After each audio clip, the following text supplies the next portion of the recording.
I've been using the RP diet to fuel my weightlifting performance for years, and RP's simple, science-based approach has been instrumental to my success. With the new RP Diet app, following RP's principles is as easy as entering my goals and schedule and choosing my favorite foods. The app builds a diet to my exact needs, reminds me to eat my meals, and adapts to my body's changes every single day and week. The RP Diet app is a huge help in my quest to become the best athlete I can be, and if your goal is to be your best, it will help you. Folks, welcome back to the weekly webinar. Dr. James, Dr. Mike, here as always to answer your questions. Dr. Mike, how's it going? Yo, check it. Respect. Very, very nice. Very Ali G. Mm-hmm. Let's see what we have as far as questions. And our first title contender is none other than Carl VG. I wonder what VG stands for. Vegeta. Vegan guy. Vegan guy. All right. Carl says, hi, docs. Number one, for twice daily training, hypertrophy massing meso, could trap, in parentheses, shrugs and rear side delts, dumbbell, Facebook side laterals, upright rows, work generally be split into AM, PM sessions the same day? Or would this be a bad idea considering the traps can be quite involved in these rear side delt movements? So, James, let me know what you think of this answer. I think it's totally fine to split them up, first of all. But, very, very fine. Because remember, a lot of these just don't carry a lot of systemic fatigue. It's not a big deal. But if you're going to split them up, you sort of have to make a decision of what you prioritize most, and that generally goes into the AM, unless it's at the very end of the AM, and then actually doing the PM work. So, for example, if you really want bigger traps, don't tire your traps out with a shitload of face pulls and side laterals and upright rows in the AM, and then in the PM, go and do traps, because your traps are going to be tired and they're not going to do a great job for you. Same way, if you prioritize side delts and stuff like that, and you do a shitload of shrugs in the AM, and by the time you go to your PM, your traps are the limiting factor in all of your side delt and rear delt work, that's not the greatest thing in the world. But if, for example, you do at the very end of your AM session, you do some side laterals or something like that, and then you do a shitload of shrug volume in the PM, then there's really not a damn thing wrong with that, because that little bit of side lateral work didn't really fuck up your traps a whole lot. It got your side delts a little bit good. So these are things that'll be obvious to you when you train them. Like when you try it and you did way too much shrugging before or way too much rear delt before and it interferes with whatever, you'll realize that and you'll restructure your plan. So as long as you're intelligent about how much of what you put and putting the stuff that's hardest first, then you shouldn't have any problem with it. Yeah, I agree. The only thing is that it's a hard sell for me to like split a lot of that stuff up into a separate session, just because it's so quick and you can knock it out and it's so minimally fatiguing. Like, you'd have a hard time selling me the fact that you need to just split up your shrugs into a PM session. If that's the case, then that's fine. But more likely than not, you can probably just get it done without too much impact. So one thing that like Charlie and Jared and I have run into is like, we have to do traps and we have to do side and rear delts. If traps have to be done and side and rear delts have to be done, and we're really prioritizing side and rear delts, but the AM session is, let's say, back, we're not going to do traps in the PM. We're going to do like just finish back. Traps go into the late PM after heavy side delt movements and rear delt movements, because we want to be fresh. That makes more sense. Yeah. But if it's light, sort of mind muscle connection-y, very high rep, and not super prioritize side delt, rear delt movements, and we have, let's say, side delts, rear delts, and biceps in the PM, and we just go to fucking shrugs in addition, and also it's only 2 back exercises, and the barbell row is the last one, and it's already loaded for shrugs, you can do pull-ups, then barbell row, then shrugs in the AM, and then come back in the PM and do side delts, rear delts, and biceps. That's totally fine, as long as you don't plan on having the greatest side delt, rear delt workout in the world in the PM, because your traps will be tired and they will limit your ability to do side laterals and heavy upright rows and so on and so forth. So as long as you're aware of that, you can sort of put them wherever you want. Yeah. All right. Next question from Carl is, in recovery from training, you guys stated that heat therapy, sauna, is best applied about 2 hours post-exercise. What do you think of using at least sauna 2 hours? Yeah. Yeah. It's not best applied. It's like, don't do it 2 hours after, Before, and then maybe don't do it ever. What do you guys think of using the sauna directly post-exercise for a short duration, 5 to 10 minutes maximum, as a form of relaxation to increase parasympathetic activity and decrease sympathetic activity? What short duration sauna directly post-exercise affects swelling and inflammation to any significant degree? So 2 things. The last question, yes, it will. So the reason why you don't do it immediately after exercise is because it exacerbates any swelling problems that you have. So you might not notice that you even have some swelling going on. Yeah. And you go into do any kind of heat stuff, and now it becomes a big problem. So that's one reason not to do it. Number 2, one of the ways that you get yourself into recovery mode and getting like parasympathetic activity is actually by lowering your core temperature. Your core temperature is directly related to like how much stress and fatigue that you are experiencing. And so basically going into the sauna immediately after that is going to be at least maintaining your core temperature to your exercise levels, if not possibly even increasing it further. So I think that's a bad move. I stick by the recommendations of at least 2 hours. I'm going to make a quick analogy here. This is a sort of similar question because I see where Carl's coming from. I think he really likes the sauna and it really relaxes him, which I totally appreciate, though I fucking hate it. I hate the whole goddamn thing. It's a similar question to being like, hey, listen, like walks through nature really relax the fuck out of me. Should I do a walk through nature after my workout? And it's like, well, we really don't want to see you walk after you work out. Like if you could just sit the fuck down and watch TV and have a meal, and then you do a walk later, like 2 hours later, it'll accomplish the net sum total daily relaxation for you, and it's not going to interfere in any way with your workout. So yeah, very, very good analogy there. Yeah, so I would say it's one thing to enjoy it, and that's fine, and no one's hating on you for that. It's just, I would say, the least beneficial way of using that modality. I will say, and this isn't something many people do, but it's something that just works. Doing 5 or 10 minutes in the sauna before your workout is actually a great way to warm up, especially if it's cold outside. Your gym is really cold. Sometimes, like, James, you ever get to like training and you're like, this is the coldest fucking day. What the fuck is going on? Like, there's no way I had to. The barbells are peeling your skin off. Yeah, fuck that. Like, I have to wear 8 sweatpants to squat in. I'm like, if I could just warm up in the sauna, I could come out and just be fucking golden. So that's actually an interesting idea. And to be completely honest, and just to moderate the position James and I have, like if you really feel relaxed in the sauna, like you really just love being in there, like some people just like to feel the heat and it relaxes them. My sort of shortcut recommendation is to bring with you a post-workout shake, let's say half of your normal shake or whatever that you consume in the sauna, and ice cold. Drink that motherfucker while you're in the sauna so your core temperature begins to fall, or at least doesn't go up anymore. And you get the relaxing effect. It's almost like drinking a cool drink in the hot tub. It just feels fucking great. That really relaxes you. What we don't want you to do is finish your workout, get in the sauna, and halfway through 5 minutes be like, oh, I'm dying of heat. Like, it's just more stress. Yeah. So if you can get a cold drink in there, you can sort of have the best of both worlds, including some peripheral blood flow, which is nice. Yeah. It's the same reason like that we recommend people don't have caffeine right after they work out. Same idea. Yeah. Even if a cup of coffee calms you down. All right, Marcel Lalessi. I like that one. Yeah, I think you're right. Lalessi. Hi, docs. How would you structure a mesocycle where you had to train 0 or 1 RIR every week? I know it's not your preferred method and may not be optimal, but I'm interested in how you would do it if you had to. Would you still progress from MEV to MRV? Or would you keep volume constant? So you would keep volume more constant simply because your MEV would be so actually your MEV would be lower, but your MRV would be lower as well.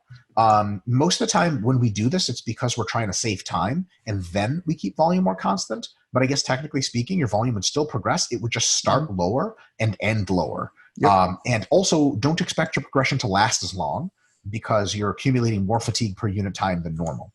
So you might normally be able to do a 4 or 6 week progression. This would be like a 3 or 5 week progression. Yeah, so you just take your normal stuff and shift it down, basically. Yeah. So in other words, if you ask yourself the question of like, usually you start at 3 RIR and you're like good for 6 weeks of accumulation. If you do your first week of 0 or 1 RIR and you're like, man, how am I supposed to keep this up for 6? There's actually no answer to that. You're not supposed to keep it up for 6. Right. All right. Areem Salam says, hi, doctors. I lost 115 pounds in 7 months. Nice.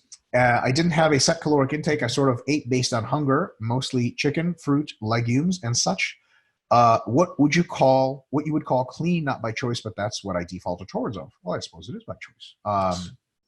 My question is, how come I didn't felt hungry or had any issues while being able to lose such weight with no exercise? I did have a lot of body fat. I remember trying to getting some blood work, and the vein was so deep they had 3 people trying to insert a needle. My man. It took 3 people to insert a needle in there, you know what I'm saying, for me. That was a jail sexual assault joke.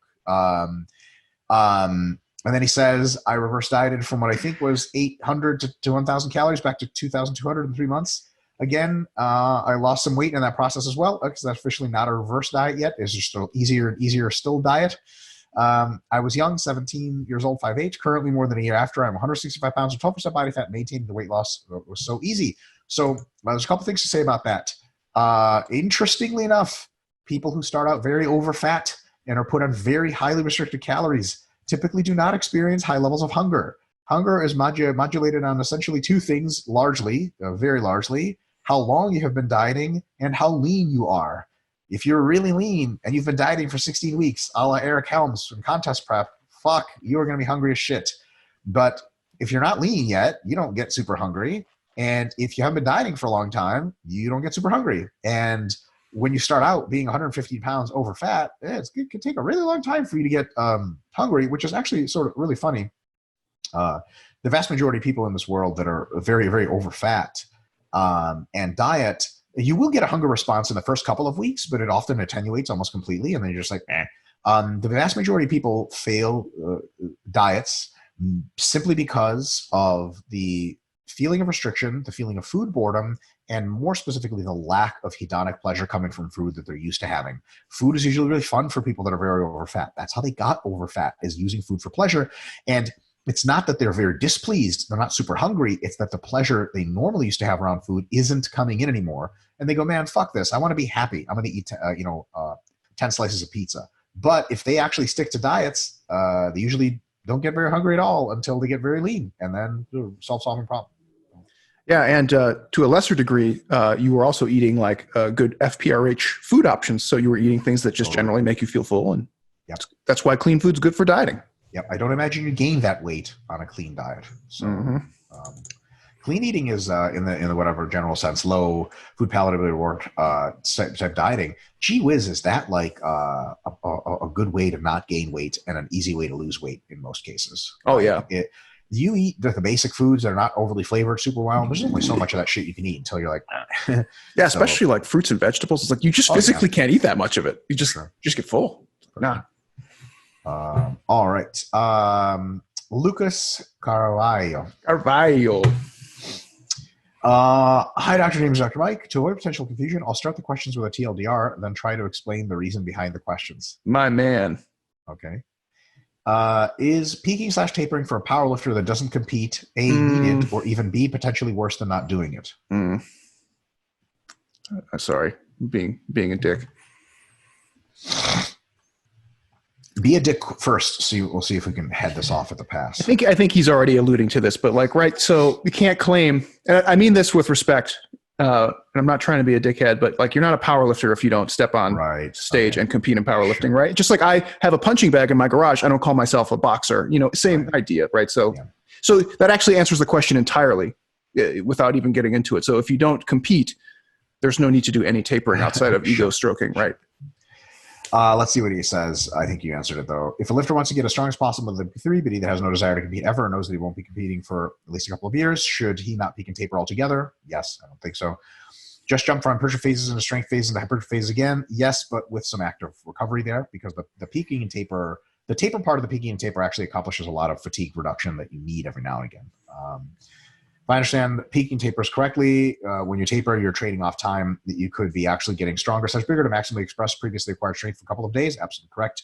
But at the cost of posterior loss of fitness, maybe, but certainly opportunity cost of gain in fitness. Yeah. And a decent amount of time without sufficient training volumes. Yep. And if you don't need to express that maximum strength at a specific point, you should just ditch the peaking phase, or does the increased sensitivity for the next hypertrophic phase still result in an overall net gain over going into it from a strength phase? No, it doesn't. As long as you take active rest every now and again. So I would do that's what I was going to say. Hypertrophy, strength, active rest, hypertrophy, strength, active rest. Then you're totally fine. And there is a little bit of a difference between tapering and then expressing your abilities and active rest. The tapering to express abilities is actually significantly more injurious, significantly more fatiguing, especially psychologically so. So it doesn't actually count as an active rest. So I wouldn't do it in that capacity. You really did answer your question. Something that James talks about a lot in sort of the formal approach of periodization for sport. This is why it's really important to choose how many competitions you're doing per year and which ones are important and not important, because there's an idea of training through competitions or just not competing as often. And people say like, well, why wouldn't you compete as often? And, everyone does this. A lot of people do this even subconsciously, they don't even know periodization is a science. Like a ton of bodybuilders will say, I'm taking the next year. To a regular person, this sounds like nonsense. They go, I've been competing a lot. I'm taking off the next year to make improvements. They'd be like, James, imagine a regular person hearing that, be like, wait, you're taking a year off to make improvements? How the fuck are you supposed to do that? It's insane. But bodybuilders understand that competing doesn't make you better. It just shows you off. So that's definitely a thing. And the tapering it dovetails exactly into that. Like, you're just better off training. Yeah, and I think like there's nothing that you'll gain from tapering that active rest wouldn't cover. And in fact, you'd probably get more out of the active rest since you don't have to compete and you don't have to funnel your fitness adaptations into like a very narrow scope. Yeah. So, and then 1B, we already answered. So we're good to go on that. Number 2, how to structure / combine your nutrition phases with your strength hypertrophy mesocycle to maximize strength long term. Assume natural lifter for this question. But if there is a difference for an enhanced athlete, it would be cool to know. Okay, actually, there is a Juggernaut YouTube video that answers that exact question. Let me see if I can actually bring it up. So, combining nutrition and training RP. See how my Googling works out for me. He actually basically nails it in some of his notes here.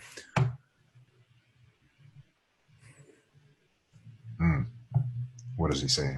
So he says, should he make sure he has had as many / all hypercaloric phases when he is also in hypertrophy phases, leaving strength phases for maintenance / hypocaloric phases? Very close. So all of your hyper and hypo stuff should be done during hypertrophy, and then all of your strength and peaking stuff should be done at roughly maintenance calories minus any like weigh-in considerations. So we usually recommend that by the time you hit your strength phases, the strength phases that are leading into the competition, you're basically at plus or minus 2% of your ideal competition body weight minus any, again, water weight adjustments. So anytime you're cutting or anytime you're massing or cutting, hypercaloric, that's all your GPP stuff. And then when you get to your SPP stuff, like your strength, maximal strength, that's all done at maintenance calories. So I found the video. So Luis, what you want to type into YouTube is phasic dieting jtsstrength.com. That's it. And it's me talking for a few minutes about how to combine diet and training for best results. There you go. So if you want more insight, that's it. Yep. All right. Number 3, when in a hypocaloric diet, could training closer to your adjusted MEV with higher reps in reserve be better than reaching MRV in 0 to 1 RIR? Assume an advanced natural lifter for this question, but if there's a difference for an enhanced athlete, would it be cool to know? LOL. If an advanced lifter can't gain muscle while losing weight, I see. His only concern is to not lose muscle, lose as little as possible. Would it be better to be as far as possible from his adjusted, since the diet would change at MRV volumes and 0 RR, minimizing fatigue and stress in general, while just making sure he is not losing muscle / losing the smallest amount he can? By doing that, could he use that extra stress / fatigue he's not gaining from training to either have a higher caloric deficit or choose exercises with a better CBTF, calories burned to fatigue, LOL, basically more or less cardio steps and time. So the answer to that is actually yes, but unfortunately, as the diet progresses, the catabolic stimulus of the diet gets so extreme that you end up having to go to higher volumes and closer to failure. So, and in addition to that, we got another little bit of a problem. The only way you can guarantee you're not losing muscle is to try to continue to match your performance week to week, and eventually that takes you to 0 RIR anyway. Is there a bit of an argument for potentially not chasing the most optimal week-to-week gains and biasing your volume regulation? Like, okay, if I got a bit of a pump, I got a little bit sore, I'm not going to increase my volume to try to maximize gains. Yes, the downside there is that you can end up in a situation where, oops, you trained not hard enough and all of a sudden you lost muscle. I don't know where the nuance plays into that. I'll tell you this, for beginners, they can sort of make gains during dieting anyway, so they don't have to do that. They can just go MV to MRV. For intermediates, there may be a point where they can sort of back off the pedal a little bit, and I've done that before and still do well, because they're probably not going to lose muscle, and they can probably elongate their diet and make it easier on themselves if they just stick a little bit away from pushing it hard. But for the advanced, I think the crushing weight of MRV and all of the catabolism comes down so hard that you end up actually fighting for your life to keep muscle the entire time. So you do have to go through the whole cycle anyway. And to be honest, I think that once you've built momentum and you're not having to deload, you're faced with this opportunity, right? Let's say you've been dieting for 4 weeks. You're at 2 RIR now and almost at 3 weeks away from MRV. Do you deload and then restart back at the very even lower RIRs, or sorry, even higher RIRs and even further away from MRV? Or do you continue to diet and get another 3 weeks into your accumulation before deloading, right? I mean, the second option actually seems better, but it would require you going to MRV anyway into 0 RIR. It just buys you more time. So I think the better answer isn't to stay always away from it. It's to, when you start at 3 RIR and MEV, only walk up very slowly in volume, as slowly as you can. That will buy you more time, but eventually your walk will take you in every mesocycle to your MRV and to 0 RIR, unless you want to deload randomly to stop that process, and then your accumulation to deload paradigm doesn't improve at all, and you're just pissing away time. Yeah, I like that question, actually. And I think for anyone who's not a beginner or an advanced, which is, like 80% of lifters, for intermediate level lifters, I think essentially that strategy can I would say maybe buy you 1 or 1.5 easier mesos of training on your cut. And then at some point, like Mike said, it just catches up to you, where even if you're doing everything right, your MEV is just going to start shifting up, up, up, up, up, up, up. And that gap's going to close just naturally. So I think like you could kind of pursue just kind of maintenance volumes. And that might be easier on like your first cut meso. And then second cut meso comes around, you're going to have to ramp it up. So now you're kind of where you would have been anyway. And that's going to keep getting harder. If you do a cut 3 or hopefully not more than that, but if you did a cut 3 meso, you're basically going to be right in the shit like you normally would be. So I think it buys you a little bit of time. And maybe that's worth doing, maybe not. I'm not sure. I still think it is, at least from a training perspective, I still would encourage people to train to the MRV deliberately, just because I think that there's strength benefits and transient benefits that might manifest down the road, just from the training side of things. Yeah. But you don't necessarily have to. And so it's a good point. You don't necessarily have to push that boundary right off the bat. By off the bat, I mean in the first mesocycle. Yeah. I think that basically in the first meso, second meso, start real easy and don't auto-regulate very aggressively up, just a little bit less than normal. So if you have an option, add 1 or 2 sets, just add 1 for a while and it'll be better. So Charlie and I definitely do that in our fat loss. We're like, we have to present a really good stimulus, but not the greatest thing ever. So let's not burn ourselves out too soon. Totally. James West says, "Hi guys, I'm a firefighter and I'm loving the templates in the app. I wish I had used these from the start of my training life and would have made a huge difference. My question is about conditioning for a firefighter. I use a male physique template and I'm really happy with them.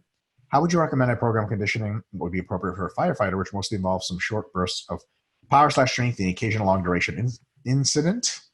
I have access to sleds, sandbags, casualty dummies, etc., plus a full gym. What sorts of protocols would you recommend? Many thanks in advance. Keep up the fantastic work. Feel free to edit my poor structure set grammar. It was just fine. Kind regards, James West from the UK. I will say, just before James Hoffman answers this question for us, a real due diligence of this would be hiring a coach, potentially an RP coach, that could make you a program that would be fully integrated. James can give you the broad strokes, but it's going to be so broad because it has to be, because there's so many specifics. You can't tell someone unless you know tons about them, tons about their schedule, and so on and so on and so on. James? Yeah, absolutely. I think a coach would be helpful in this situation. This is like a audacious teaser, but something that I have in my back pocket that I will be working on for the next several years is I'm going to do some tactical training guides with Scott Howell, who's my colleague from Integrated Periodization. We're going to do first one we're working on right now is for law enforcement. We're going to do one for military, and then we're going to do one for first responders like firefighter, EMS. But that's going to be a long time coming. So that being said, we're going to treat conditioning for those positions like any other periodization kind of scheme for sport. There are going to be periods where you're going to be doing some kind of more general preparatory stuff, and then some periods where you're doing more kind of sports specific or firefighter specific stuff. So for any of your GPP stuff, I would say you can do a lot more kind of ruck style cardio. I wouldn't do like traditional jogging, running, sprinting, stuff like that. What I would actually do is like what we would call intensity rucks, where you're actually just doing some, not super fast, but just doing some continuous work with a lot of gear weight on. I'm talking like 60, 80, 100 plus pounds potentially ramped up, very much like a strength cycle would be ramped up. And that would be kind of like your GPP type work, where you might just do like on your long days, it might be like a 3-mile kind of ruck with a light to moderate load. And on your hard days, it might be like a 1-mile ruck with like 60, 70, 80, 90, 100 pounds, something like that. And that would be kind of like some of your GPP stuff, just to get some work capacity in your legs, trunk, your lungs.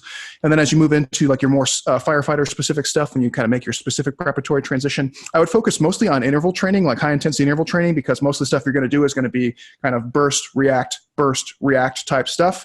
I think things like the assault bike are always a good choice in those situations because it just uses a lot of muscle mass. But I also think in this case, I'm like biting my tongue on this one because I don't know if I want to go there, but I think this is probably one of the few times I would actually advocate for this. Some of the strongman events might be good kind of proxies for some of the things you're going to be doing, because so many of them are like lift and carry, or like lift and move to another area. And that's where stuff like the the sandbags or heavy lifting implements can be really good. So I would set up, I don't want to say like a circuit or something like that, but you could use kind of like some strongman implements like heavy bags or stones or anything like that, and not do it as heavily as a strongman would, but do it in like a conditioning kind of circuit interval type routine where maybe you're going hard for a minute, like pick up the bag, move the bag to the other side, put it down, pick it up, something like that. Anything along those lines would be fine. I'm probably going to have more to say about that in a little while because I haven't really done a full needs analysis dive on that. But I think any of those kind of like lift and carry type activities done in interval fashion would be very good for firemen. Excellent. I always feel bad because I always talk shit about the strongman stuff. I'm like, why are you doing the strongman stuff? I always like, don't do that. And then this is like one of those times where I'd be like, actually, that makes more sense because you have to pick something up and move it like a human, or something that's really heavy, something obstructing a walkway, or, you know, heavy hose or equipment, whatever. But yeah, that's the thing, is that strongman, people a lot of times don't know why they do strongman. That's bad. Right. But when strongman is specific to your needs, it's excellent. It's just, you got to know it. Yeah, I mean, especially a firefighter, you're going to have all that fucking gear on. You got to carry stuff around. Sometimes you got to go upstairs. Sometimes you literally have an event called the Fireman's Carry. Like, yeah, exactly. Actually, when we this was maybe like last year, we went to Santa Monica, and we did not plan this at all. We just happened upon, they had the Arnold Strongman circuit at the pier. They just like happened to be doing it there. And so we got to go and watch, and they had the strongmen competing, and Arnold was there like, yes, do it. And oh man, it was so fun. But then they had a fireman event where the firemen competed in the strongman events. And I remember watching this, the firemen were like so fucking amped.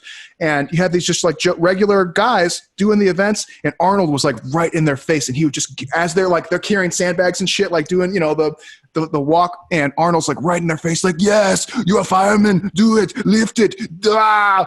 And I just remember thinking, like, if I was that guy, I would have just like shit my pants in excitement. Yeah. Like, can you imagine having Arnold cheer you on? Crazy. Like, that's so, oh man, it was so cool. Anyway, sorry, little rant there. All right. Hayden Dunn says, so I'm finishing week 3 of Meso 2 for a 6-day template, going to really run a long mess. However, I want to be able to run through this meso and the metabolite meso uninterrupted, but we have a scheduled last-minute vacation for June 8th through 12th. I could possibly bring some equipment to make this work if I had to for the last week of metabolites, but I'm wondering about several different scenarios. Reminder, I basically have 5 full weeks of training available before I go on vacay. Some options, I guess. Or number, I think these are options. Yeah. Option number 1, I finish this meso a week 4 and 5 and jump straight into metabolite week 2, 3, 4. Just accumulated a ton of volume before going on vacation that last week as a deload, provided I feel like my body can take the beating. I figure since I am massing, I could probably handle that amount of fatigue, seeing light at the end of the tunnel. So I would say it's a bad idea because you don't ever want to start something we wrote from week 2, 3, and 4. Don't do that. Number 2, I complete all 6 weeks of this meso, including the deload, and try to piece together what would be week 3 of the metabolite phase on vacation. I could manage most movements, but some bigger complexes would be hard. I would have access to several pair of dumbbells and a bar loader up to 185, which would possibly suffice for most moves on squats and dead rows. Okay. Number 3, I can pick one meso. To cut 1 week off of. By this, I mean cutting week 5 from basic hypertrophy. Instead, take a week 1 for 1 hour instead of 2, and then proceed to the full 4 to 5 weeks of metabolite. Have my deload happen at the back end of metabolites, or I could finish basic hypertrophy out entirely and pick up my first week at week 2 of metabolite and still finish in time to deload. So I would actually recommend go ahead. I'm like way confused. Is he saying that he has to go on vacation in the middle of one of these, or is he saying at that the end of one of these? So basically, from my understanding, he has the last week of this next whatever number of weeks is going to be on vacation. So he's wondering, should he do some kind of midway through? My best advice would be to finish your current meso exactly as written and deload, and then do however many weeks of metabolites, starting from week 1 of metabolites that you can fit in. And instead of, week 1, I would take, a little harder than the normal week 1, but really just easing in, especially towards the second half of week 1, I would start to ramp it a little more than you would. And let's say you have, I don't know exact timeline, I don't want to misquote you, but let's say it was normally going to be 4 weeks of metabolite, and then you would deload during your vacation, but now it's only 3 weeks, and you have to deload in the 4th week during vacation. Those first 3 weeks, week 1, beginning of week 1, relatively normal. Week 1, end of week 1, start to ramp it up. Week 2, fire of 1,000 suns. In week 3, nuclear fucking devastation, and then go on vacation. Just enjoy your vacation. 3 weeks of metabolites. One thing we say about metabolite phase is they don't really pay huge dividends if you do them a long time. Regular phases do. Definitely don't cut your current normal meso and do one normal week of metabolites. I would do the other way around. Finish your normal meso, take a deload, and then however many weeks you have left before your vacation, do metabolites and start low, but do a quicker ramp than normal, especially that last week. Go insane, and then enjoy your vacation, deload like crazy, eat a ton of food, and you'll have a ton of really great progress. James? Yeah, that sounds like an excellent recommendation. Super. I was struggling to see what the issue was. I was like, why don't you just deload on vacation? Exactly, but he didn't know which phase should he fully take advantage of, or should he even not deload on vacation and bring weights? Fuck that. Yeah, fuck all that. No. So we this is something to reiterate. The greats don't become greats by training on vacation. And this is something I have to tell myself because I'm addicted to training. And I dragged James out of his fucking hotel room in Thailand to go fucking lift in some gym 30 minutes away by cab. That was a great gym. It was a great gym. Fuck, it was great. But I'm addicted to training, and I have to remind myself that champions are not made training on vacation. Champions are made taking not any excess vacations, really relaxing when they're on vacation, and training hard as fuck and really, really diligently when they're training. Right, that's the deal. Okay, that's the deal. Very, very good advice. Yes. Advice I really need to start taking myself. All right. One more question from Hayden is: I'm very fortunate that over the next several months I will be able to fit and focus my job at home and online to where I can prioritize training more than ever before. Sweet. That said, I have been seriously considering 2-a-day training for multiple reasons. Is there evidence to support that 2-a-day training is superior in any way if volume is equated with normal session on training? There's zero direct evidence. It's never been studied, but a boatload of indirect evidence from every possible line of reasoning that we have from tons of different sports, including hypertrophy pursuit, that if you squeeze more training into your week than you normally could, if that training is of a higher quality by splitting it up into multiple sessions, you will grow more. Absolutely. And that's where Dr. Mike was saying there's indirect evidence, because most of the stuff that they've looked at for 2-a-day training revolves around intensity-based activities. So that's where the benefit seems to be, is like for sports where you have to maintain high levels of power, speed, strength, etc. He says, I know there are side benefits, such as somewhat less fatigue throughout sessions, possibly more focus and intent with shorter sessions, dietary requirements easier to meet during massing, and maybe better routine. or even hungrier. Walking to and from the gym twice increases NEAT. I would say those last ones are side benefits. I'd say the somewhat less fatigue throughout sessions is a huge benefit, is a direct benefit. And the more focus and intention with shorter sessions is a huge benefit. Said if the world revolved around nothing but your training, sort of does.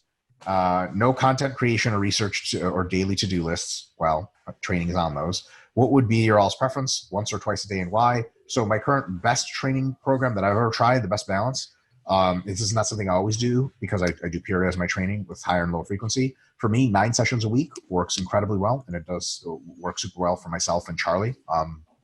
Jared prefers a little more. He likes 10 and sometimes even 11 sessions a week.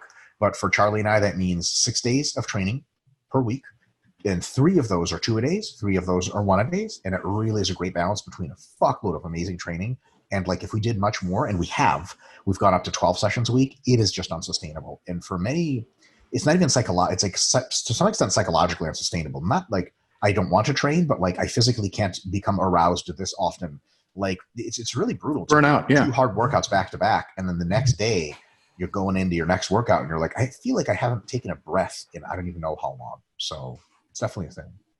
Yeah, totally hear you on that. For me personally, I like to only do 6 days of lifting per week, and then I like to have either daily, like a daily activity where either I go take a walk or I do like a hike or an outside adventure. That would be ideal for me. It would be one training day, one training event, and then one like outside event, whether it's like cardio or hiking or something like that. And if you want more info, Charlie and Jared and I were just interviewed on Steve Hall's Revive Stronger podcast about this exact topic, twice daily training. So really, really long. So an hour and a half, I think. And he says, thank you. I get so much out of hearing you two go back and forth with logical and scientific conversation as opposed to straight bro science. Well, thank you so much for saying that. Glad you like. All right, Dennis. Who only has one N in his name. Dennis. Fucking Dennis. I wrote it with 2 N's and then I went back and looked and I was like, oh, wait, it's only 1 N. Or maybe it's Denis. Yeah, Denois.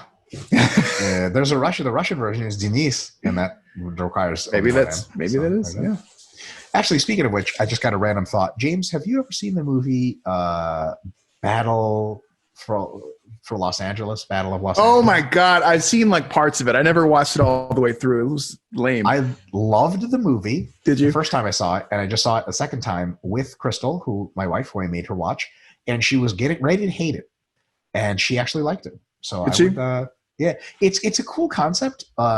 Aliens invade, and they like invade via coastlines because their machines are powered by water, and they're trying to exterminate humans because they just want the earth and its water. Give me your water. Like, they're probably like, in some ways, they're like 15 years ahead in military technology, and in other ways they're not.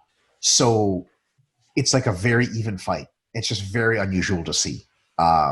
It's really kind of cool. Like usually it's like what's it like War of the Worlds style? Yeah, where it's like just totally pointless, and people win with some kind of like lovey-dovey hugging each other, hoping for miracles and heroics, which I fucking hate. Right? Like like the Hail Mary. I don't want to. That's not how real life works. But it's cool because they get into like a gritty like house to house street fight war, and like the aliens are like, fuck, this is hard, and they don't win, and they don't like humans don't win because of luck. They just win because of good strategy, and the movie doesn't even end with them winning. It ends with like, and the war continues, but the aliens are kind of like, having a rough damn go. This isn't what we thought. Fuck yeah, exactly. But it's kind of like, because the aliens have like some one-ups where they're like, holy shit, they do some really cool stuff. But like it's just really very, very unique, very unique. I always fantasized about a movie that will occur where aliens have like incredibly like polarized technology where like some of it's really good, some of it's really bad. They like have unreal transport and universal navigation technology, and they want to come here to take our resources and kill us all, and they like teleport over, but they have like 1880s level war machinery. Like they see a tank and they shoot a musket at it, and they're like, Bing! And they're like, what the fuck? And it shoots like their ship, and they're like, fuck, turn around. What the shit did we get ourselves into? Like, can't believe these people didn't have warp drives. Yeah. Oh man. If you guys listening are interested, there's a really good graphic novel series called Descender, which is like it kind of has like a War of the Worlds kind of feel where it's like there's like the allied humanoid forces, and then there's like the alien like extremists, and there's like robots, and it's really good. Check it out. That's great. And it has like a surprise ending. All right. You're serious about your goals, and the RP Diet app is here to help. It creates a diet for your specific needs, lets you choose your favorite foods, and tells you exactly how much of them to eat and when. Expert System AI guides you along to keep you on track to your goals. For less than $15 a month, you have one of the most powerful diet coaches in your pocket. Cutting-edge data science tailored to your exact goals. The future is here today. So into this world strides Dennis. On that note, Dennis. Hello, this is my first time asking you guys questions. I have read the new book from Brett the Glute Guy. He promotes a lot of burnout sets at the end of workouts, metabolite stuff. Given that he has good results, do you think females can do metabolite training for longer periods of time than just a meso? I think a lot of people can do metabolite training for a longer period of time than just a meso and have good results. I don't know if that makes the results optimal. I should think the jury's still out on that. James and I would hypothesize that metabolite training can become quickly overused and needs to be periodized a bit more than some other people would. But remember, everyone has good results. And Brett really knows what he's doing, and he is brilliant at this stuff. So do we, but he could be wrong and we could be wrong, or not wrong, but not optimal. You know, somebody else could be right. So I wouldn't just say, oh, he has good results. Like, there are people who don't know what they're doing that have good results just by selection bias. So yeah. And I would hate, I feel lame doing this, but like if you look at like our ghetto MEV indicator, so like I'm trying to bolster my point with something that we kind of made up, right? Which is a shitty way of making a point. But what you find with metabolite training a lot of times is you get like a false positive where just because you're doing so many reps or so many, the rest is condensed, it seems like you're hitting all the, like your ghetto MEV indicators when the reality is you're really not. You're just doing something, it burns a lot. You get a pump effect because you're just doing so many goddamn reps. But you're really not getting much out of it. You're not seeing like progress week to week. You're not getting much soreness. You're not getting much disruption. Like it's just one of those things where when you're doing it, it feels awful no matter what, but it goes flat so quickly. It ends up just being one of those things that, like Mike said, it just, for the average person seems to peter out probably after around a mesocycle, maybe a little bit more, but right around that time. Yeah.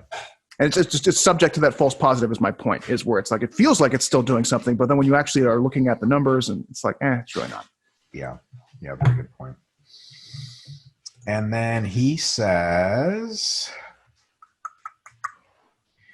how much do you guys think abduction exercises contribute to glute development versus only doing hip extension exercises? I think not much, because abduction exercises are very difficult to load and very difficult to progress in. And I think they contribute some for sure, but it's just if you look at the overall force generation by the gluteus maximus muscle, it doesn't generate a whole lot of force through abducting. It is a function that it's almost like asking the following question. If I just focused on bicep supination, like you take a dumbbell and you just rotate it against against a fixed point, how much would I grow my biceps versus doing bicep like forearm flexion? Be like, yeah, some supination is great, but forearm flexion is really the main function of the bicep. And by main, we mean it produces a shitload of force through a huge range of motion. Same for hip extension, I think. Yeah, so I think not only for the loading, so that's like the really obvious one, right? If you just do like squats and deadlifts, your whole glute, all of it is just going to grow a fuckload just because it's getting stimulated a lot more with the bigger magnitude. But it also can sustain more of that type of training versus like how much lateral, hip abduction, like just isolation type movements can you do before it just starts to burn out? Like you just can't tolerate that much loading in that finite of a movement. And so then at that point you have an issue of intensity and volume in which you can be loaded. So no good. I mean, it's not no good. It's just it doesn't compare to doing things like lunges and squats. Not what I would place first. It says, I know I'm late to the party, but is the research about squats contributing way more to glute hypertrophy opposite to hip thrust true? I know it's best to do both variation, but which should be the main exercise? So it's only one research study has been done on it and has found that squats contributed more. I would never, ever, ever in a million years invest almost anything into one study.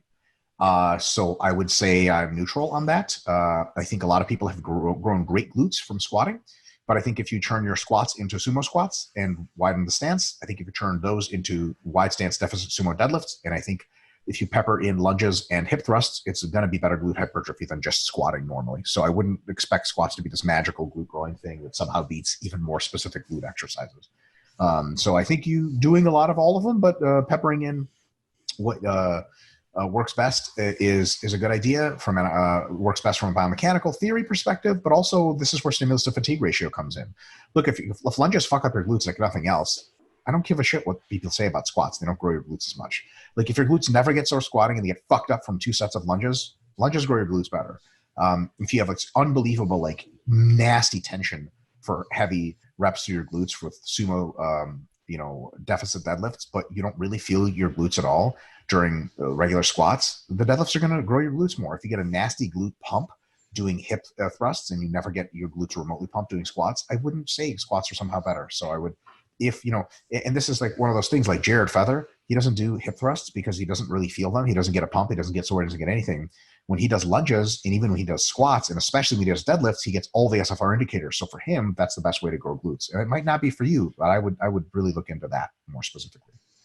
Yeah, absolutely. And with some of those studies too, depending on the research subjects that they have, one of the reasons I suspected they saw the results that they did was the squat was probably just an easier movement for a lot of those people to actually do. The glute one, as simple as a movement as it seems, there's a lot of like fine tuning that to get it to really hit the glutes well. Whereas like the squats, you can just load it up. Most people can figure it out just with some basic movement criteria. They can get going. And I think that was probably one where they were just able to get a lot out of the squat because it was an easy movement for them to learn. Whereas if they've never done glute bridges before, have no idea how they're supposed to be feeling it, where their feet are supposed to be, should they be heel down or flat foot or, all these things. Like, so it's one study, who knows, but it's fair to say that like doing the glute bridges does target the glutes. Mm-hmm. A lot of other exercises target the glutes also. And at the end of the day, like Mike said, a lot of it comes down to trial and error and just see which one you really feel and go from there. Is hips rising too fast in squat considered a technical failure? Yes. What is your best recommendation to fix this? Is it really a problem with weak quads? So actually, if you had a problem with weak quads, you would fail at the bottom of the squat and you would be completely straight up and down and you would just not be able to stand up. So it's definitely not a problem with weak quads. If your posterior chain is relatively weak and your quads are really strong, your knees will lock out first and then your butt will shoot up. So it's actually a problem with strong quads or a problem with a weak posterior chain, but really maybe neither one of those. It's just the fact that you may be just genetically more prone or athletically more prone to use your posterior chain, and or your posterior chain is really strong, you've been relying on it, and or it's really weak and it just happens to be the limiting factor. So it's what ends up working most when your quads shoot your knees back, but nothing else happens. And or it's just a movement pattern that sucks. So the best recommendation to fix it is not remotely with addressing any kind of strength and weaknesses. It is with being diligent with your technique, and when there is a temptation to tilt forward, just don't do it. Yeah. And also along the same lines as correcting your technique, use loads in which you can maintain that technique and not have problems with it. But with any of those loads, I think at some point when you get close to failure, you're going to just regress back. And when you start regressing back, don't do it. Like, for example, someone could say like, man, when I do pull downs, I eventually have to round my shoulders over a ton and really like pull with my lower back and do a swing to get the bar to touch my chest. Like, what's that a deficiency in? Like, it's a deficiency in lat strength, pulling strength. You're like, well, how do I fix it? Like, just don't do it. Like, when you're tempted to do it, stop. Yeah. There's 50 different ways to fuck up an exercise by just using whatever comes to mind. And the best fix is a technical fix. James and I are talking so adamant about this. Most fixes in any kind of movements are technical fixes. Like, people who diagnose weaknesses of muscles individually from technical errors are almost there. I would put this close to charlatanism.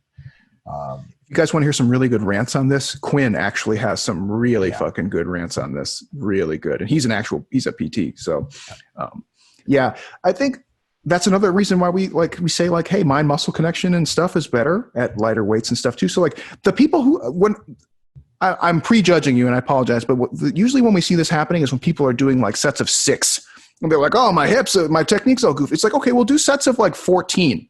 Come back and tell me like how your technique's going. And like, it's one of those things where it's just usually like you were just going too heavy, not controlling your technique as a combination of like not being cognizant of your technique and the weight's just too heavy for you to manage it. You can't be cognizant because you're just in a survival mode. Take the weight down, do higher reps. And then all of a sudden you're like, man, I've never felt it in my quads like this before. It's like, yeah, no shit. Cause you changed your technique because you could manage the load better, right? Like, there you go.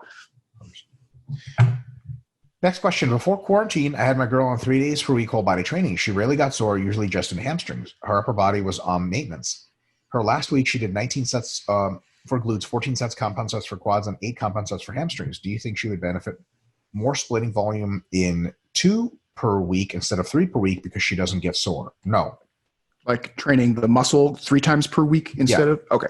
Yeah, no, because she clearly has very high volumes and training 3 times per week is great. Remember Soreness is not the goal of training. Soreness is simply an indicator that you're definitely doing enough. So if you don't get sore with a high number of sessions, that means you're winning because you can cram a shitload of volume without getting sore. What we would do is keep her at 3 per week, but just start to raise her volumes, and then she will get sore. Even with 3 per week, with like 1.5 times the volume, she'll get the best of all worlds. Look, you can get her sore real easy by just dropping to once a week training and doing 3 sets. She'll get sore every week, but that'll be a road to nowhere. Yes. And then one last question. I just finished watching a video about how to add weight and reps to add muscle. Oh, cool. We just put that one out. My question is, if I use both volume and load progression, like you suggest, I plan on doing a 4-to-1 meso. Wait, sorry. I think I'm trying to follow along. Did we skip something, or am I crazy? Nope. He says, thank you for your answers and sorry for so many. And then he says, hello again. I just skipped that part. Oh, okay. Sorry. Got it. If I plan on doing a 4-to-1 meso, what should I do if I'm at week 4 with high volume, but do not know if the weight was really 1 or 0 RIR? Should I add another week to try to match my real RIR the next set? That's a pretty complex decision. I think James and I would both usually say that if you really don't know, just deload and start again. Yes. No harm in that. But if you really think it was like 1 RIR, even 2 RIR, then if the rest of your body's ready to go, and if you're systemically not super fucked up, then yeah, sure, add another week. But generally, between 1 and 0, then you're ready to deload. If it's between like 2 and 0, hey, there's an argument there. Also keep in mind, like, I think this is kind of the glaring thing that I'm seeing with this question is like, normally, look, I agree with Mike exactly what he said, like deload and try again next time. But then the question is like, the goal of the training meso is not to correctly assess 1 or 0 RIR necessarily. Right. It's to hit your MRV either systemically or locally. So if you're not there, keep going. That's more of the problem. It's like, for sure. That's a really good point. So that's that. So I think you guys get what I'm saying, but like, keep in mind, the goal is not to say like, well, I hit 0 RIR, now I deload. The goal is to say I've hit my MRV, now I deload. Yeah. And another recommendation is, you shouldn't be asking if you hit like 1 or 2 RIR. That's a question. 1 or 0 shouldn't be a question, because just go to failure in your last week and you'll hit 0 RIR and everything. Totally. Yeah. It's a good question, but like maybe reframe why you're totally thinking about this question. Yeah. Totally. Yeah. 100%. What are your suggestions for someone that doesn't know what 3 RIR looks like? Should they try to train to failure for mesocycle? Absolutely not. So actually, I've been very clear about this in various other writings and videos. And actually, in that very video you watched, you start them at 3 RIR and you just assume that they're doing a good job, and they could be way off. And then you increase the load and have them do the same reps, or keep the load the same and add more reps. And you just keep making it harder until they inevitably get to failure.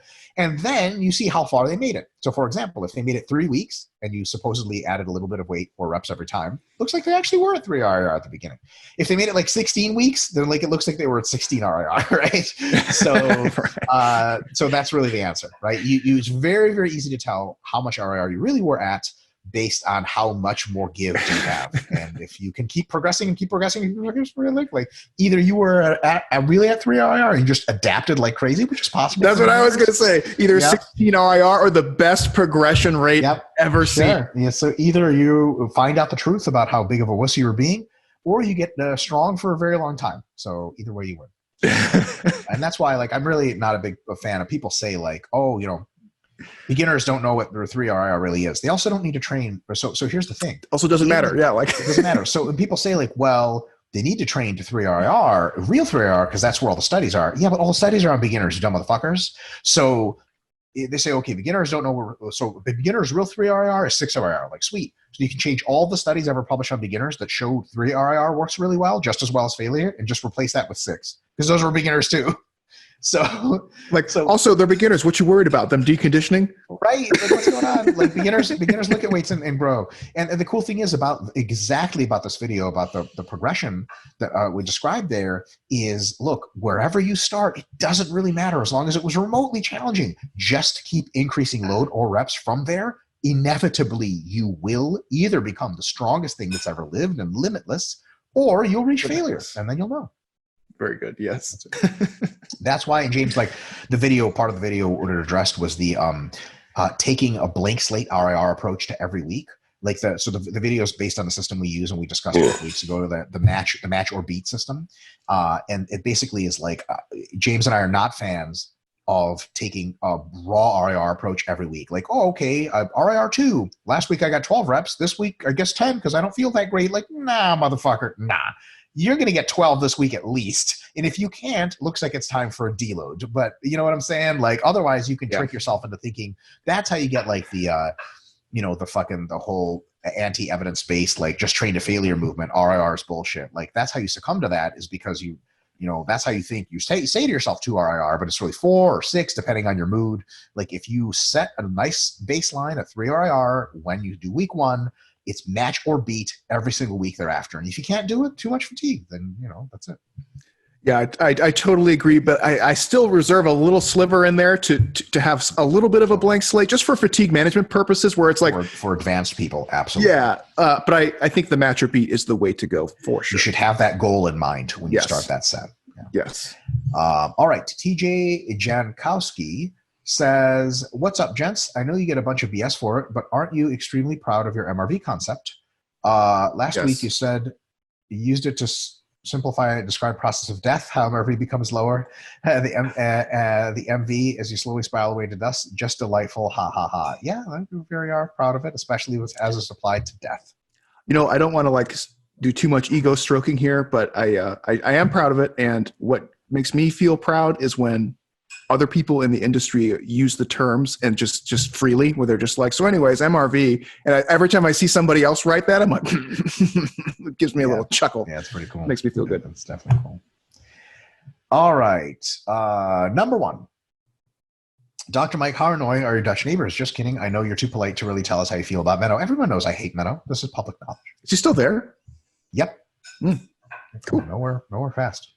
Number 2, if I was to make the argument that by far the most effective way to continue to consistently gain mass once one becomes advanced is to grow just a few body parts at a time, what would your counter arguments be? Once sold on the systemic versus total body MRV, particularly for the recreational lifter who can't make 2 sessions of weights most days, I just can't see another method coming close. Yeah, it doesn't. There are no counter arguments, but you have to earn it. If you're well within your systemic MRV, why you are putting body parts on the back burner is anyone's guess, because then you're just missing out on growing them. But if you're pushing up into the sum total of your individual body parts MRVs, are starting to get close to or over your systemic MRV, absolutely you have to grow fewer and fewer body parts at a time. It's really like a super common question we get that we cannot possibly answer. I get this on Instagram every other fucking day. How many body parts should I be prioritizing at a time? The question is, how many do you have systemic fatigue for? Like, try all of them. And be like, oh, it's too fatiguing. Okay, so let's say you have 6 general body parts. Try 5. Like, oh, I did it. Sweet. Continue until you can't do 5, and then try 4, and then 3, and then 2, and then whatever, and then 0. Suppose that's when you really hit bottom. And that actually is the counter argument, I think, because most people think they're advanced when they're actually not. They're mostly intermediates, right? And so the counter argument is somebody who thinks they're advanced is probably who is overly constrictive, is leaving gains on the table, whereas they think, like, I can only train 2 muscle groups. They probably could have trained 4 and just made just as many gains, if not more, now with more muscle groups. That's the argument. Now, in the way that the question is phrased for advanced people, I really can't think of any way around that. But the problem that you run into is most people classify themselves as advanced when they're actually not. Yeah, that's a bunch of stuff. Like, people are like, you've been training for like a year and a half, like back priority method. Like, what the fuck are you talking about, bro? Like, your back beat you up that bad that you can't also do chest and also do triceps. And okay, get the fuck out of here. Like, you do everything. Yeah, I mean, if you've been training for less than 2 years, it doesn't matter if you stop training legs, chest, back. I mean, like, you just keep training everything at that point. And the thing is, you only have to train at like MEV. You never even have to go. Like, you just take your MEV and just keep going, and you just keep making gains all over the place, slow and steady. Boom. Number 3, I recently watched your Advanced Hypertrophy Concept webinars, and I think your framework behind rest periods is incredibly simple yet very effective and could save a lot of folks in the gyms some time over the long term. If a hypothetical lifter is lifting in the 8 to 20 rep range, or consistently to get 2 or so less reps per set from their training, but rest 30 to 45 seconds instead of 90, how much of those reps really going to impact the lifter's long-term progress, assuming that those rep sets were stopped short because of working muscle failure? So you have to make up the volume somehow. If you're doing the same number of sets and you're missing 2 reps per set because you're resting 35 or 40 seconds, you're going to miss out on a bit of gains. If you are advanced, it can mean the difference between making gains and not making any gains at all. Mm-hmm. It's that big of a deal. On the other hand, if you just do 1 or 2 more sets and still get out of the gym way sooner, you'll have the identical hypertrophy, but with less time. Yeah, that's it. I would say, just because I know Tom here, I know he works with a lot of athletes, so I would say that might not be a great strategy for any of your athletic pops, because you're going to want to maintain a higher intensity even during your hypertrophy type stuff. Yes. But if we're just talking physique, then yeah, just add sets and that's good to go. If it's more athletic based, then I would not do that. Yeah, and saving time is not exactly your number one priority with athletes, right? Like they're there to do a good job. So, all right. I love this question, and James, it's oh no! I think you're probably just going to beat me to it. My wife actually just got home. She's going to get a kick out of me reading this question out loud. This is an RP Plus question, honey. Number 4, biohacking seems to be making a comeback in my newsfeed of late. Is there literally anything to all this? Infrared saunas, ridiculously high dose omega-3s, tongue scraping. That one is tongue scraping. I haven't seen that one. I've seen that in adult films. Heat shock proteins. Is it all basically just conclusions on rat studies that are just inevitably going to be seen as minimally effective on humans? There's science behind it, but usually shitty, and usually it all gets inevitably discredited. Still, it allows the bulletproof guy to make a living, and Ben Greenfield is a millionaire.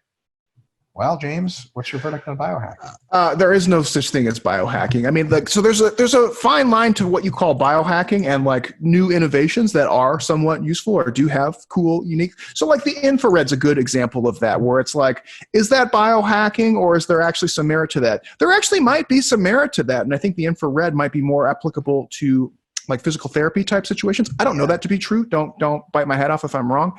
But that's one where for most of us, it's a lame, like, charlatan way of trying to do biohacking. It doesn't have any real merit to it. But there could be situations where that could be useful. So in that regard, it's like walking that line. Other things like tongue scraping, a high dose omega-3s, like, yeah. The thing is, everybody's trying to find cheap workarounds to doing the hard things, right? Doing the hard training, the hard nutrition, the hard lifestyle balance, like getting sleep. Everyone wants to find a little fucking way around that. And the thing is, there's just no way around. You just have to do those things, and you just have to do them to the best of your ability. You might not be able to do them at the level of a professional athlete. You just have to do them the best that you can, right? And understand the compromises that you have with your lifestyle and your performance related goals.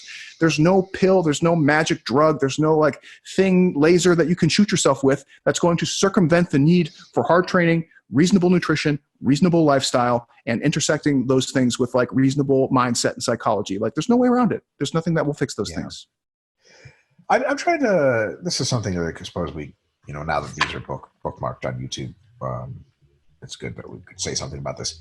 The term hacking, as far as I understand it, is essentially subverting the security protocols of a system and infiltrating a system. That's how I best know hacking. An additional extension to that definition can include utilizing certain systemic components for uses for which they were not intended, right? It's a subcategory because you need to infiltrate before you can do that. Now, taking vitamin E is neither fucking one of those things. Your body's not designed to fight off vitamin E. Vitamin E is not making your body do some shit that it's not supposed to be doing. Like, well, look, if you could take a weird drug like subdermally that's not normally available by mixing it with another drug, and then that allowed you to like push sprinkles out of your ass instead of poop, that would be hacking. That would be biohacking. That's not what's going on, right? Especially if you could eat those sprinkles later and have them. Right? It'd be like, but they came out of your ass. Like, look, it's not poop. It's not poop. I'm telling you. It's like, and in parentheses, it's like the Taco Bell meat. It's like 98% sprinkles. Like, what's the other 2%? These sprinkles may contain poop. Sprinkles definitely contain poop. But the FDA thinks it's enough poop we're good to go. All right, James, this one's all you. Although I have a quick rant before I let you get into it. Oh no! Finally. James, actually have 2 things to talk to you about after the webinar is concluded, and one of them is on this point. Okay, sounds good. And it's UFC question, eh? It's okay. Brazil training and UFC. That's what we have to talk about. Okay. Finally, we hopefully maybe have some live sports this weekend. Will you be watching the fights? What do you think of Tony Ferguson's training style? Allegedly, he just trains all day. There are videos of him kicking steel poles and just doing all kind of weird shit. Random questions. Thanks, Ed. Time for your answer. So my only thing I'll say before I let James tear this one apart is, motherfucker doesn't train all day. I hate that shit. Most people in MMA don't fucking barely wake up to train at all. They don't train at all until fight camp shows up, and then they barely show up, and then they let the fucking genetics take them all the way. There are hardworking people in MMA, usually ex-wrestlers. I believe Tony Ferguson is an ex-wrestler, but the all-day thing is like, there are some days maybe he trains for a very long time. He doesn't train all day every day. That's nonsense. If he does do that, I would never copy him in a million years because it's just going to fuck you up. So, James. Yeah, the man is clearly unwell, right? And I mean that to be joking, and I actually mean that to be serious. He does have like some issues that he's working on. Simultaneous joke and yeah, serious. like funny, also serious. Yikes. So I listen to a lot of MMA podcasts, and everybody seems to say that Tony is like a really hardworking guy. Like he's always the first one to practice, last one to leave kind of guy. I agree with Mike though. It's like when people say they're training all day, that's bullshit. But everybody does seem to think that he's like a really hardworking guy. I am super fucking pumped. That reminds me, I got to push my bets. I got to put my bets on for this week. Son of a bitch. I think Tony's going to take this one. I like. Who's he fighting? Justin Gaethje. Oh, okay. This is kind of a shitty thing for Tony because it's like he's going to win. He's fighting for the interim title, which he never lost. You know what I mean? That's so he's crazy. like he's going to win the interim title again, having never lost it, which is a big bummer. That's the same class as Habib or a different class? Same class. So then How the fuck does Habib not have it? Habib's stuck. Habib's the champ. He's the champ for that division. Okay. And so this will be for the interim, which basically is like the number one contender, more or less. I see. Okay. So then whoever wins that fight goes on to fight Habib once he's not in lockdown. So the Conor thing's not happening anymore? No, they went Good. back and Thank forth. God. On that. Yeah. I'm so Fuck you, Conor. Get out of here. Dude, I don't know if you saw this is a great time to be an MMA fan. All of the fights on the main card are basically headliner worthy fights. That's I mean, incredible. There's some great fights coming up this weekend. I am so fucking pumped to have sports back. I cannot tell you. I was actually, Mel and I hung out with Chad and Marissa the other night, and we were. What? You weren't social distancing? No. I mean, like, we're basically in quarantine as it is, so we presented no risk to them, at least. For sure. And we were both like so amped up about some sports, right? Because you get used to watching like football, basketball, whatever. I've been watching the I don't know if you've been watching on ESPN. They have what's it called, The Last Dance, which is like the Bulls docu-series. And that's been giving me like fucking goosebumps, getting me really pumped. I heard it's amazing, and I heard it's not going to be on Netflix for a while because it's only on the ESPN stuff. You have Disney Plus though, right? Not anymore. We got rid of it. Oh, okay. I was gonna say then you could watch it. Fuck. It's really good though. It's definitely really good. If you have anybody with an account, you can get their login. Yeah. But yeah, anyway, sorry. I'm super stoked. I think Tony's going to take it. I think Justin has a good chance of giving him a good clobber and maybe getting a knockout. But I think Tony he's just on fire, man. He just can't be beat. Yeah. Fictional Funfist says, "Hi, Docs. As a mostly powerlifter, I find your answer to Khalid regarding MEV and MRV strength training extremely useful, but I wanted to follow up to make sure I understood it thoroughly. Would you recommend to be training at MEV and increase intensity until MRV is reached?" Yes, correct. For strength training, start at MEV and increase load on the bar until MRV is reached, not number of sets. And like we've talked about this before, like if you're looking at a strength block of like maybe 3 mesos of strength, what you might find is like week 1 is like MEV, right? Week 2, maybe you add a set on a couple exercises and and lowballed it too much. It's just low because the intensity was also a big change from whatever you did last time. And then from that point on, you maybe added a few sets in week 2. And then at that point, it's just intensity increases for like the rest of the block from that point on. Totally. That actually happens with volume for advanced people in hypertrophy. Myself and Charlie are first week we do MEV, second week we up the volume, third week a lot of times we keep the volume the same because just the loading additions at that point are enough to go like, oh shit, if we keep going like this we're going to burn out. And then the fourth week we do another volume boost because we're overreaching and we don't have to heal for the fifth week, which is deload. So a lot of times you'll even have that when you're advanced. All right. P.S. That sharpened turd James had me stab myself with got stuck in my chest. And in addition to being a fountain of cottage cheese, like yellow pus makes breathing difficult, I named it Lyle. Oh, so endearing. Oh, who's our big man? Who's our big pus man? Jordan Sanef says, "Hey, Doc, super quick question. When using the set algorithm to judge performance, do I only compare the relative sets? For example, if I had 10-10-9 for RR3 in week 1 and 10-10-9-7 with heavier weights for RR2, do I exclude the fourth set for comparison as there were no fourth set the previous week?" Yes, 100% yes. There's nothing to compare it to. Absolutely. In my mind, there is no drop-off in performance as the fourth set is an addition and the lower reps are expected. Absolutely. Mhm. So I'd rate this as a 1 or whatever adding one set would be. I would, of course, take fatigue into account, but just for example, I'm assuming I'm completely recovered before the next session. Totally, that's it. Yep, absolutely. Yep. Good All question. right. So let us move into the land of you and the land of tube. Let us go and share. I haven't clicked on a Greg Doucette video in about 5 months, and it's all I get is Greg Doucette videos. Oh, sorry. I just saw the Eddie versus Thor thing. And did you see that they're going to box? Yeah. How funny is that? Charlie Those guys are brilliant. says That's brilliant. It's dangerous, and they're going to gas out, and someone's going to die, or it's going to be highly unentertaining. But Oh. I said that. Totally agree. But it's Okay. also a brilliant PR move on It their is part. a brilliant PR move. It's pay-per-view, so they're going to make a lot of money. I think it's awesome. The two strongest humans on the planet fighting it out. I will say that I believe Eddie Hall has actually been trained in boxing, technically. I think you're right. That would go very, very poorly for Thor. So Did you see Chad's his rant on Thor's video? Yes. It was excellent. yeah, very I good. loved it. He was shutting people down. They're like, "Hey, you don't know what the fuck you're talking about." It was Yeah, awesome. Chad always does that. Chad knows when he's talking about something he knows a lot about, and when other people are like, "But," he's like, "No, you're wrong. Shut the fuck up." Dude, totally.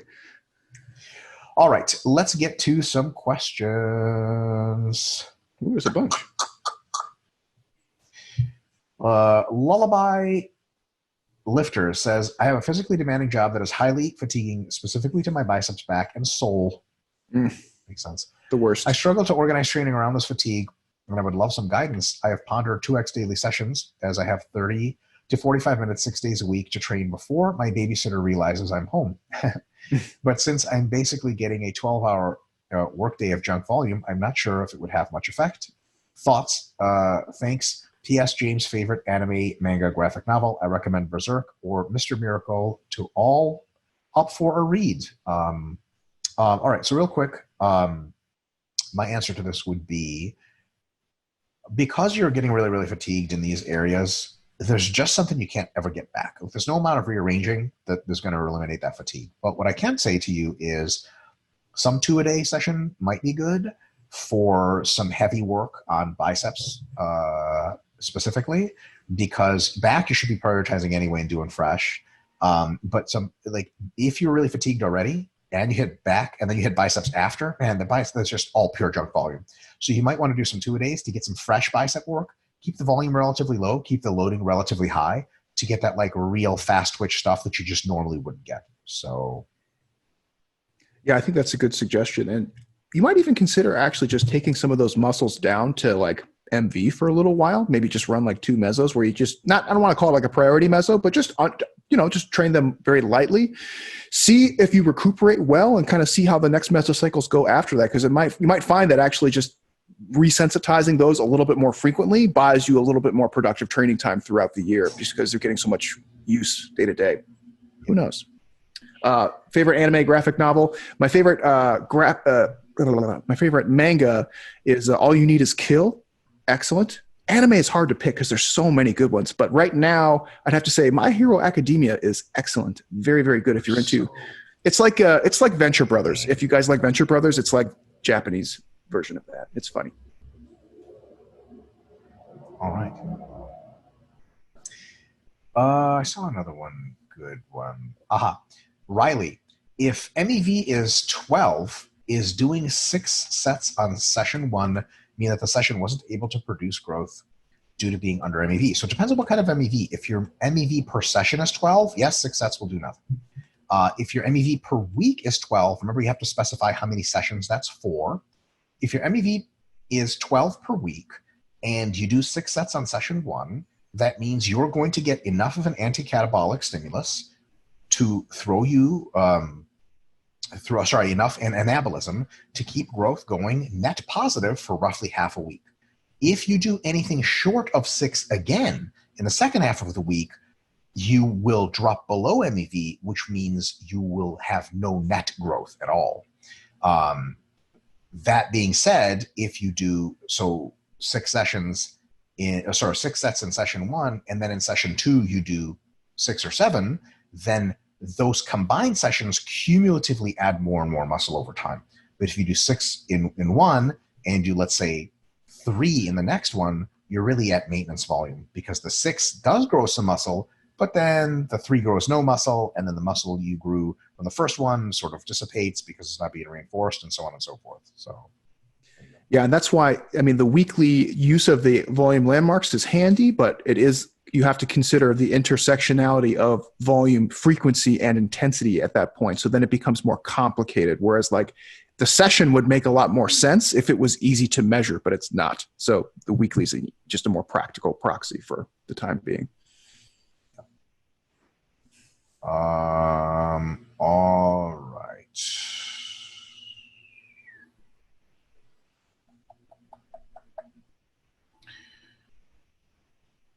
Oh, here's a good one.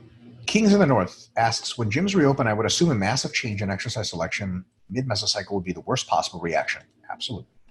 Would you recommend deloading and starting a fresh mesocycle upon reopening, or finish current meso at home, mostly the same exercises but in the gym? Would this advice change depending on how deep into a mesocycle you are? So I think you can actually change mid-mesocycle, but what you have to do is realize that because of the variation, and there's actually an Instagram post I just made that it's a quote out of the Volume Landmarks book about novelty's effect on MEV and MRV, and it's very large.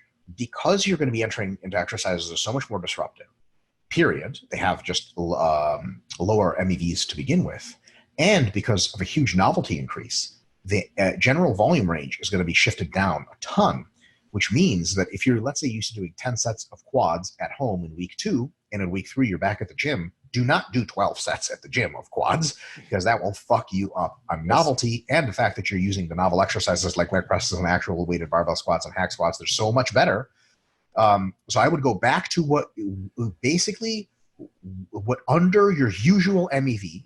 So I would actually go, let's say you're week 2, you're due at home, and week 3, I would go to like 6 sets or 4 sets of stuff at the gym, and then slowly open up and do another amount of cycles. You don't have to deload, but start way lower than you think, because you're going to get hit up much harder than you think. Yeah, and if your training at home was going relatively productively, I would say just finish out your mesocycle and then go to the gym later. Like, the other thing is, the first couple of weeks when it reopens, it's going to be a zoo anyway. It's going to be a disaster. So maybe, I guess some people might just be scared to go, but who knows? That's true. My guess is that there's going to be mobs of people. I could be totally wrong, but that would be my guess. And if your training was going good, like otherwise, like just finish it out and then start anew, and then it becomes a lot less complicated. Yeah. If it was going bad, like if you were just kind of getting by and you're like, this sucks and I hate it, I understand. It's not what I would recommend, but I wouldn't blame you if you wanted to go to the gym and start kind of for new. Boom. That was good. Got through quite a bit. Let's see. Anything, James? Any kind of... Nope. Still working on that second Volume Landmarks book. We're hoping to have a draft 0 by August, and then I'm going to submit it to the group for some content edits. So just waiting on Chad and Jake to finish their contributions, and that's about it for me. What about you? I think that's it. Cool. Well, then we'll wrap this one up for this week, folks. Keep submitting those excellent questions. If you want to have your questions absolutely answered, RP Plus is the way to go. And if you want to maybe answer, post them in the YouTube comments, and we will pick and choose week to week which ones we think are spicy. For now, we're taking off. See ya. Boom. Peace, homies.